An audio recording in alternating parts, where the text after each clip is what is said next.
Hello बच्चों, welcome to my channel Avnath maths academy. तो इस वीडियो में देखेंगे क्लास 10th साइंस के ऑल चैप्टर, जो चैप्टर आपके एग्जाम में आने वाले हैं उनका शॉर्ट में इंट्रोडक्शन, जिससे कि आपको कम से कम टाइम में जल्दी से रिवाइज कर सकें। ये एक रिवीजन वीडियो है जिसमें आपको सभी चैप्टर के शॉर्ट में रिवीजन करा दिया जाएगा। तो सबसे पहले बच्चों चैनल को सब्सक्राइब कर दीजिए बच्चों, ठीक है ना।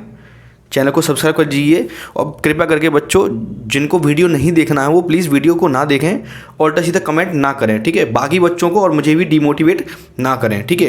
एग्जाम में इंपॉर्टेंट क्वेश्चन आएंगे कि नहीं आएंगे। कई सारे बच्चे कमेंट कर रहे हैं कि पागल बना रहा है, ये कर रहा है, वो कर रहा है। अगर मैं पागल बना रहा हूँ तो आप मत देखो। मैं ये तो कह नहीं रहा कि आप मेरी वीडियो को देखो। अगर आपको मेरे पर भरोसा है, मेरे पास विश्वास है, तो आप वीडियो को ज़रूर देखें और आपके काम बहुत आने वाला है, ठीक है। जिन बच्चों को ये वीडियो नहीं देखना है, मतलब जो विपक्षी पार्टी हैं, कहने का मतलब ये होता है ना, विपक्षी पार्टी हैं, वो उनका काम ही होता है फालतू में विरोध करना। कुछ करते धरते तो है नहीं है, बस उनका काम है फालतू के कमेंट करना कि इसका ये नहीं आएगा, वो नहीं आएगा। कुछ बच्चों ने तो उल्टी सीधे कमेंट करके गालियाँ भी दे रहे हैं, ठीक है ना। तो मेरे ख्याल से वो अपने पेरेंट्स से भी गाली देते होंगे, इसलिए टीचर से गाली दे रहे हैं। ओके, चलो कोई बात नहीं है, जैसा उनकी मर्जी वो जैसा कर सकते हैं, पर मैंने आपको बता दिया है, कोई बात नहीं है। चलिए, तो जैसा उनकी सोच, जैसा इंसान होता है वो वैसे ही काम करता है। तो अपने वीडियो की तरफ बढ़ते हैं। तो जैसा कि आपको पता है क्लास 10th और 12th के और सब्जेक्ट के इंपॉर्टेंट क्वेश्चंस मैंने डाल चुके हैं, हिंदी मीडियम और इंग्लिश मीडियम की।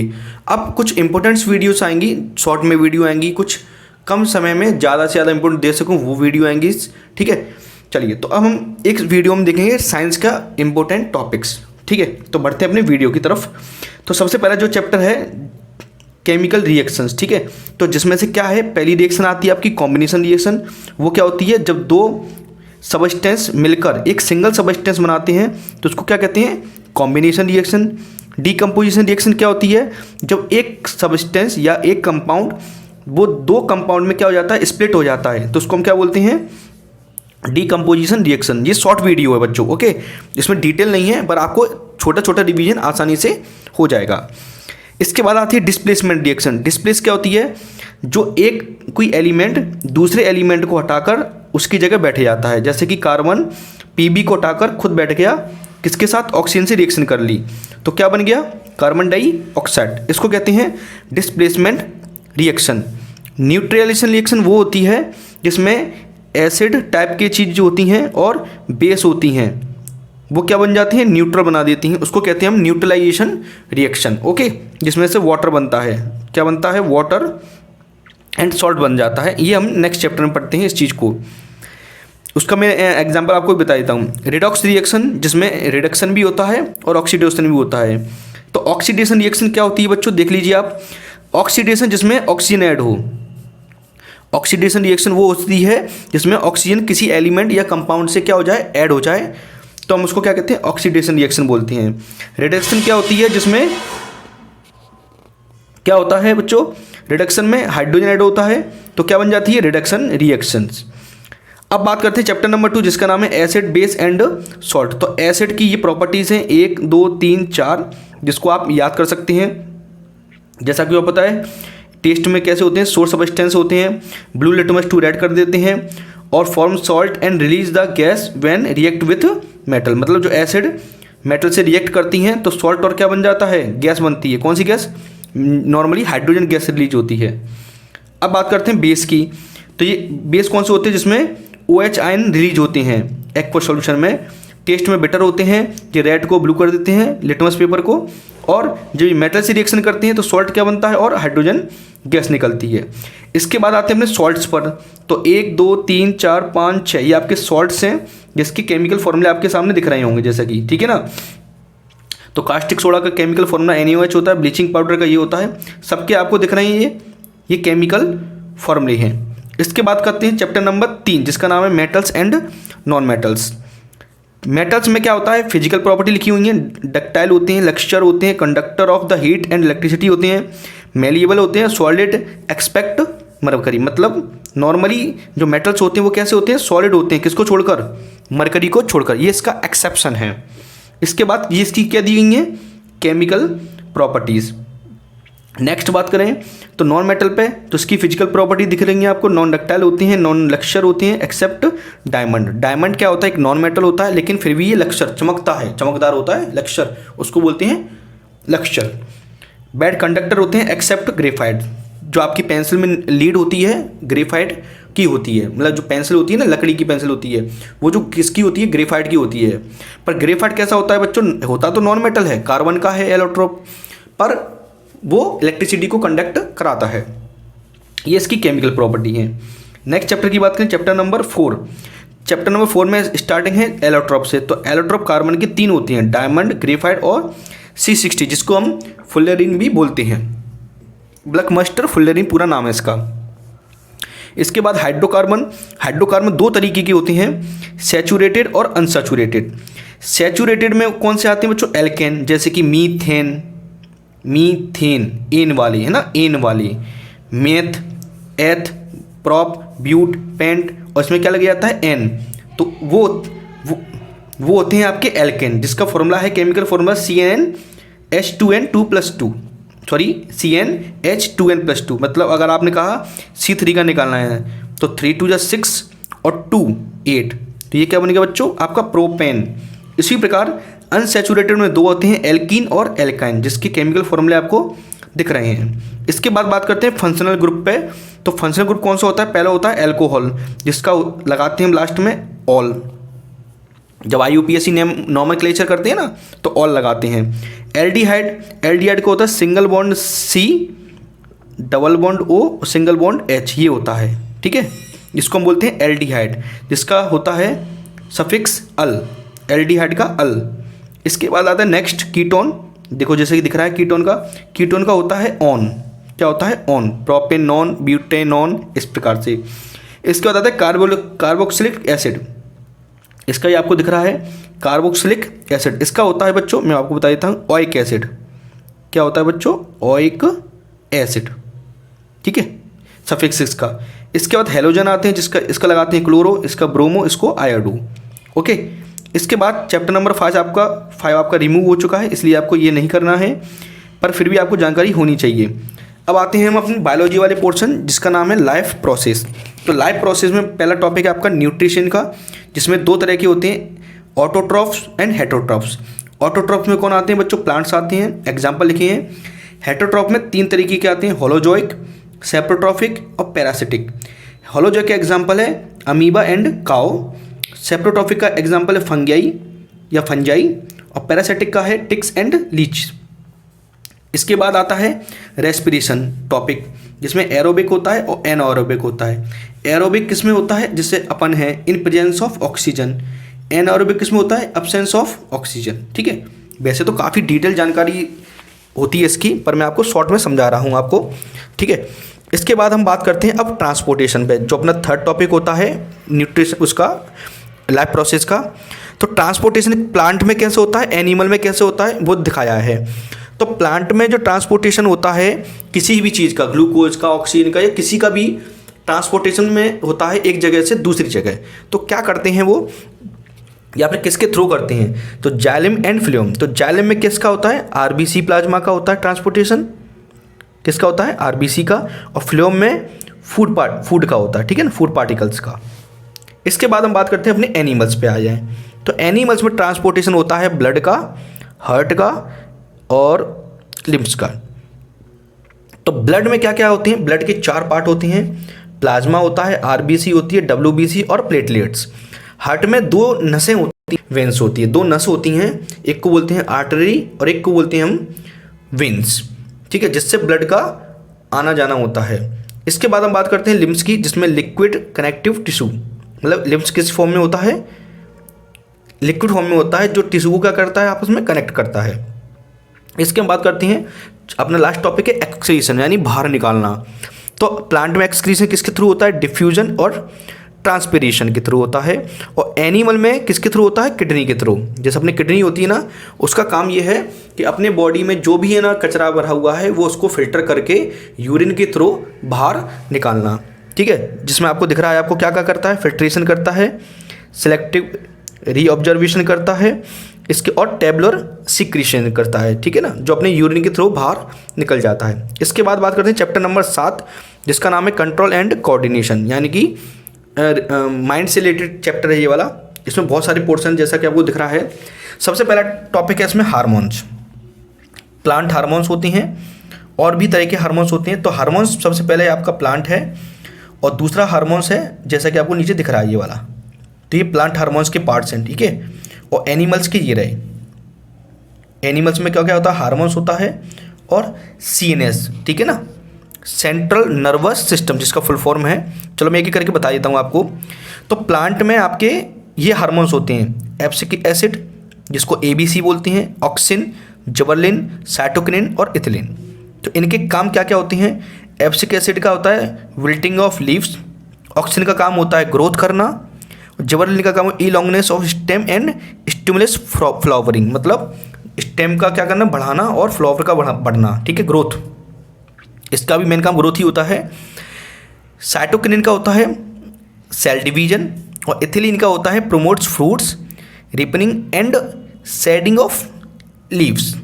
इसी प्रकार एनिमल में जो हार्मोन्स होते हैं उसका काम ये हार्मोन्स होते हैं आपके, जैसा कि मैं आपको बता देता हूँ। ये हार्मोन्स हैं आपकी बुक में लगभग 8 तरीके दी गए हैं, पर कोई बात नहीं, आप इनको भी याद कर सकते हो, ठीक है। तो सबसे पहले देखो थायरॉक्सिन जो कहाँ पाया जाता है, थायरॉइड ग्लैंड के अंदर पाया जाता है। एंड्रेलिन, ठीक है, ये हार्मोन्स के नाम है, ये आपको बाहर लिखे हैं, ये हार्मोन्स के नाम है। ये कहाँ पाए जाते हैं, ये ग्लैंड के नाम है, ये आपकी ग्लैंड्स है, ठीक है, ओके। इसके बाद आता है एनिमल में जो मेन चीज़ होती है सेंट्रल नर्वस सिस्टम जिसमें बच्चों ब्रेन होता है। ब्रेन के 3 पार्ट होते हैं, फोर ब्रेन, मिड ब्रेन और हिंड ब्रेन। सीएनएस में स्पाइनल कॉर्ड भी होती है, ठीक है, स्पाइनल कॉर्ड भी काम होता है जो मैनेजर होता है। स्पाइनल कॉर्ड का काम होता है रिफ्लेक्स एक्शन को कंट्रोल करना। रिफ्लेक्स एक्शन कैसे, जैसे आंख झपकना होता है, अचानक अपन डर जाते हैं, ये सब किस में आते हैं बच्चों, रिफ्लेक्स एक्शन के अंदर आते हैं, ठीक है। ये कौन कंट्रोल करता है, स्पाइनल कॉर्ड। जैसे आप जल गए हाथ से, एक रिफ्लेक्स आर्क वाला एक क्वेश्चन होगा आपकी बुक में, उसको आप जरूर रीड कीजिएगा। जैसे आपको गर्म हाथ लग गया तो तुरंत हाथ हट जाता है, तो वो किसके अंदर आता है बच्चों, रिफ्लेक्स एक्शन के अंदर आता है, जिसको कंट्रोल कौन करता है, spinal cord, okay. Next is chapter number 8 how do organism में रिप्रोडक्शन, जिसमें 2 तरीके होते हैं रिप्रोडक्शन, सेक्सुअल और एसेक्सुअल रिप्रोडक्शन।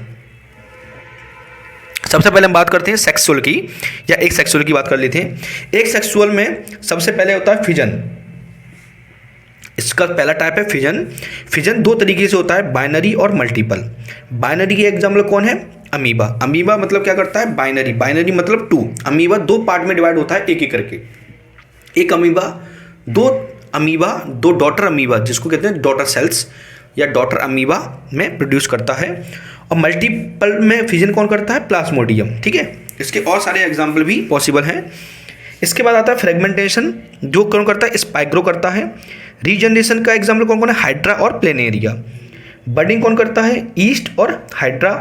स्पोर फॉर्मेशन कौन करता है, राइजोपस। इसके बाद आता है वेजिटेटिव प्रोपोगेशन,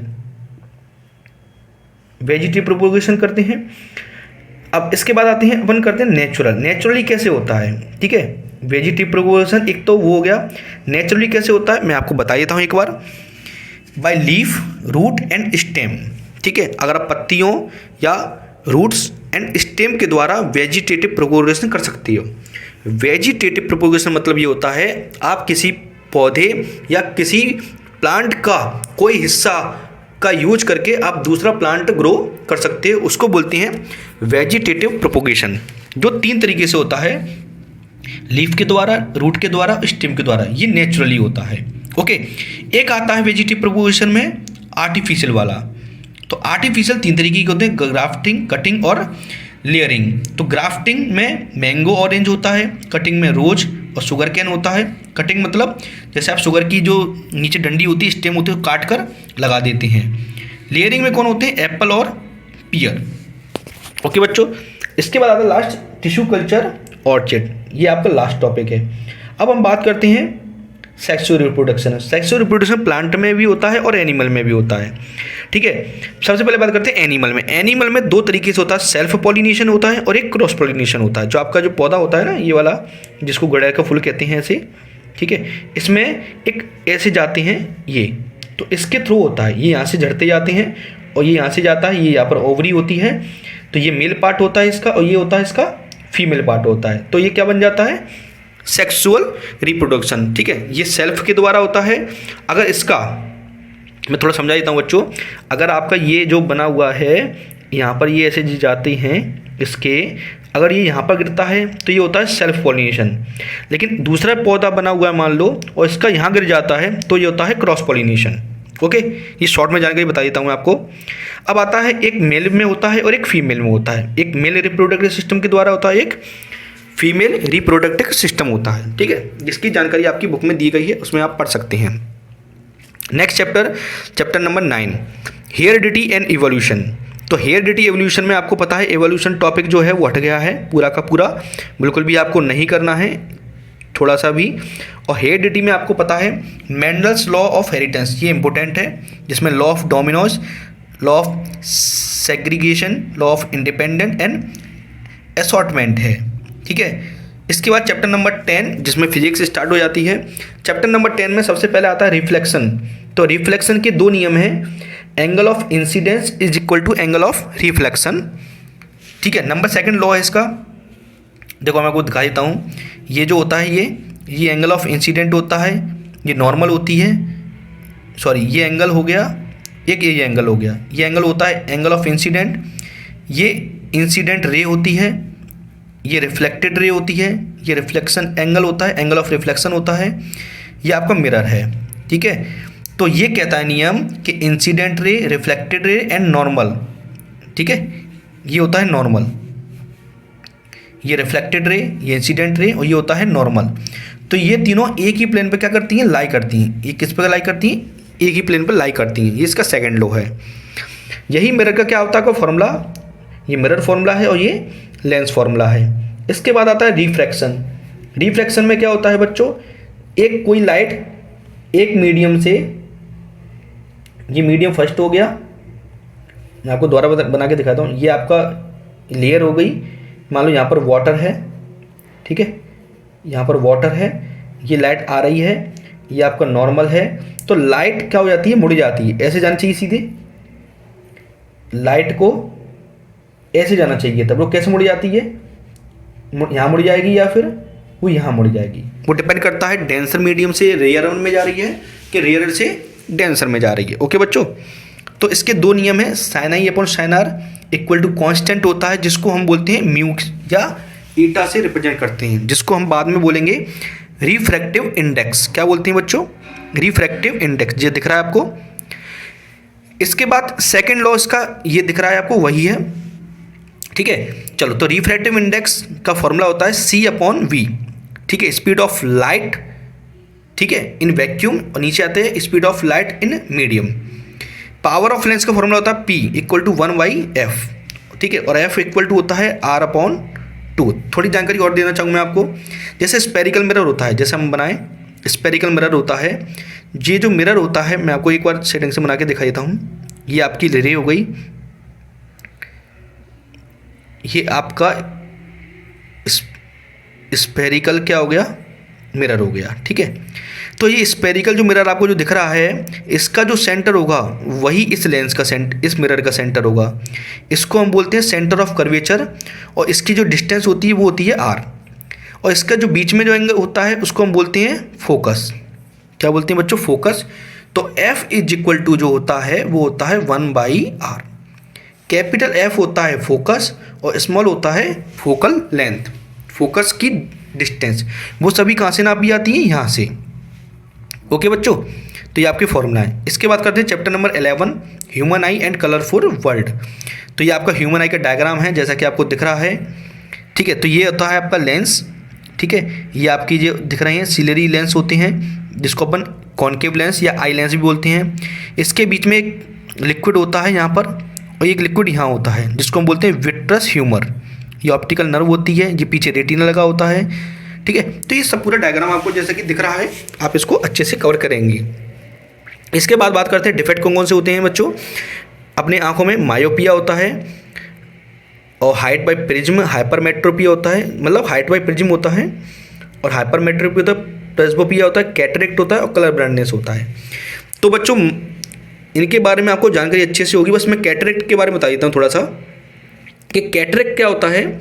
जब आपको कभी कभी ब्लड दिखाई देने लगता है, कैसा ब्लर, जब आपको धुंधला देने लगता है, जैसे मोतियाबिंद हो जाता है ये, ठीक है, तो इस टाइम पे आपको कौन सी बीमारी कहलाती है, कैटरेक्ट बीमारी कहलाती है। इसके बाद dispersion of white light by the prism. Okay, इसमें वो वाला टॉपिक नहीं दिया है, मैं इंपोर्टेंट टॉपिक समझा रहा हूँ आपको। इसमें जो कलरफुल वाला टॉपिक है उसमें सिर्फ यही ये दिया गया है, dispersion of the white light by the prism. जब वाइट लाइट इसमें एंटर होती है तो 7 कलर्स में क्या हो जाती है, डिवाइडेड हो जाती है, ठीक है। जब ऐसे अपन प्रिज्म बनाएं, अगर ये वाइट लाइट जाएगी तो यहाँ पर क्या हो जाती है, 7 कलर में डिवाइड हो जाती है। कितने कलर में बच्चों, 7 कलर में। जो विवग्योर बनाती है, क्या बनाती है बच्चों, विवग्योर। तो सबसे ज़्यादा वी यानी कि वॉयलेट कलर सबसे ज़्यादा क्या होता है, डेविएशन होता है, रिफ्लेक्ट होता है, कन्वर्ट होता है, डाइवर्ज होता है, और रेड लाइट सबसे कम होती है। इसलिए रेड लाइट सबसे ज़्यादा डिस्टेंस पर जा सकती है। इसी वजह से खतरे का निशान हमेशा रेड कलर का बनाया जाता है, जिससे कि वो ज़्यादा से ज़्यादा दूरी तक जा सके, ठीक है। इसके बाद बात करते हैं हम अपनी इलेक्ट्रिसिटी पर, जिसमें पहला है current, I equal to Q by T. देखो बच्चों इस चैप्टर में सभी फॉर्मूले, छोटी छोटी डेफिनेशंस और इसकी यूनिट्स आप जरूर याद रखें। जैसे मैं आपको एक और बता देता हूँ, जैसे करंट इसकी यूनिट होती है एम्पियर, इसके बाद कूलाम चार्ज जिसकी यूनिट होती है कूलाम, क्या होती है बच्चों, कूलाम। इसके बाद टाइम की होती है बच्चों सेकेंड, मैं आपको बता देता हूँ, I बराबर होता है क्यू बाई टी। तो 1 एम्पियर की डेफिनेशन कब होगी, जब 1 कूलाम चार्ज को किसी कंडक्टर में पर सेकंड क्या किया जाता है, फ्लो किया जाता है, तो 1 एम्पियर करंट बनता है। इसके बाद बात करते हैं पोटेंशियल डिफरेंस V। तो V का फॉर्मूला होता है वर्क अपॉन चार्ज, ठीक है। जब 1 कूलाम चार्ज को आप किसी एक जगह से दूसरी जगह ले जाते हैं तो कूलाम को जितना वर्क करना पड़ता है, यानी कि उस चार्ज को जितना वर्क करना पड़ता है, उसको हम बोलते हैं पोटेंशियल डिफरेंस, ठीक है। जिसकी यूनिट होती है बच्चों वोल्ट, क्या होती है बच्चों, वोल्ट, जिसको नापा किससे जाता है, बाई वोल्ट मीटर, और करंट को नापा जाता है बाई अमीटर, ओके। इसके बाद Ohm's law, V equal to I R, मतलब जो वोल्टेज होता है वो करंट के डायरेक्टली प्रोपोर्शनल होता है। जब V इक्वल टू क्या लगाते हैं, आई आर, तो आर जी क्या कहलाता है, रेजिस्टेंस।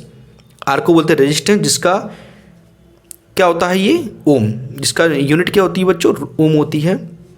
तो आर का फॉर्मूला होता है V अपॉन आई। तो 1 ओम कब बनता है, जब 1 वोल्ट और 1 एम्पियर लेते हैं, ठीक है। अब बात करते हैं रेजिस्टेंस। तो रेजिस्टेंस किस किस पर इफेक्ट पड़ता है, length of wire, cross section area and P4 यहाँ पर मटेरियल रो है ये, ठीक है। आपने पढ़ी होगी, रेजिस्टिविटी कहते हैं इसको। तो जो R होता है वो लेंथ के डायरेक्टली होता है और A के इनवर्सली होता है। ये बच्चों गलत लिखा हुआ है इसमें, बाई चांस ये बच्चों गलत है लिखा हुआ है। R जो होता है वो 1/A के डायरेक्टली प्रोपोर्शनल होता है, यानी कि इनवर्सली प्रोपोर्शनल होता है बच्चों, ठीक है। आप इसको ध्यान रखेंगे, कोई बात नहीं है, आप इसको सही कर लेना। तो मैं आपको लिख देता हूँ फॉर्मूला, R प्रोपोर्शनल होता है L अपॉन A। जब इक्वल टू उठाया जाता है तो R इक्वल टू आ जाता है रो L बाई A। इसको हम बोलते हैं रेजिस्टिविटी, किसी कंडक्टर की रेजिस्टिविटी। तो मैं आपको बता देता हूँ, रेजिस्टेंस जो होता है वो टेम्परेचर, आपको अगर लिखा जाता है टेम्परेचर और मटेरियल, इन 2 पर भी डिपेंड करता है, ठीक है। तो मैंने आपको 2 चीज़ बताई, 4 चीज़, temperature, material, length of wire और cross section area of wire, इन चारों पे डिपेंड करता है।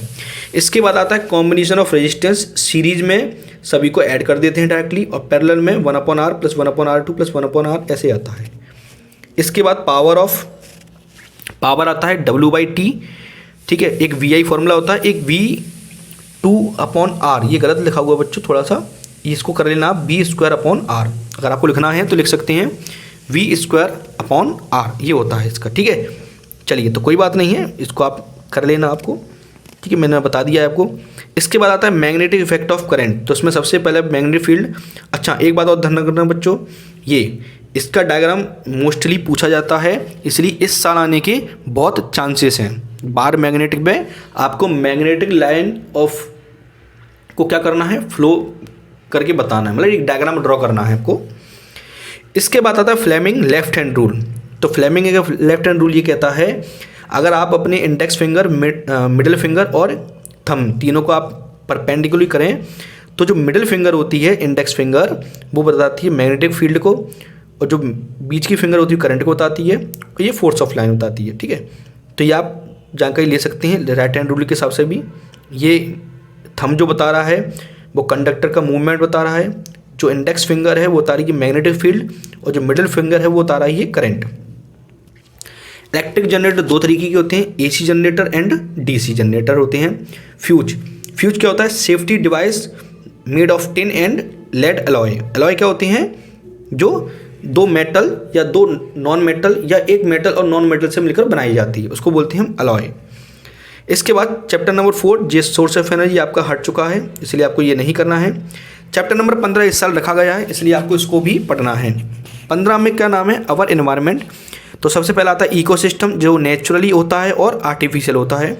कंपोनेंट ऑफ इकोसिस्टम क्या कहोगे? बायोटिक। बायोटिक में 3 होते हैं, producer, consumers and decomposers. Abiotic में कौन होता है? लाइट, टेम्परेचर, विंड, वाटर और गैसेस। इसके बाद फूड चेन क्या कहता है? ग्रास, इंसेक्ट, स्नैक और हॉक। मतलब ग्रास को कौन खाएगा? इंसेक्ट खाएगा, इंसेक्ट को कौन खाएगा? नेक खाएगा, नेक को हॉक खाएगा। ठीक है, फूड वेब है। इसके बाद आप फूड वेब देखेंगे। फूड वेब में क्या है? Interconnected food chains. ये है ओजोन लेयर के बारे में। क्या है? जो O2 होता है, O2 जब उस पर अल्ट्रा वायलेट रे पड़ती है जो सूर्य से आ रही है तो वो 2 ऑक्सीजन में चेंज हो जाता है, और फिर एक ऑक्सीजन एक O से मिलकर क्या बना लेता है? O3, तो ओजोन बन जाती है। ठीक है, तो इसी के साथ आपके सभी चैप्टर हो चुके हैं, और कुछ ऑब्जेक्टिव क्वेश्चन भी दिए गए हैं, इंपॉर्टेंट पॉइंट्स। इनको आप नोट करना चाहो तो नोट कर सकते हो, और लिखना चाहो तो लिख सकते हो। ठीक है, ये मैंने आपको बहुत दिए इंपॉर्टेंट, इसलिए आप इनको अच्छे से कर लेना। ठीक है, इनको स्क्रीनशॉट लेना है तो बच्चों इसका स्क्रीनशॉट ले सकते हो।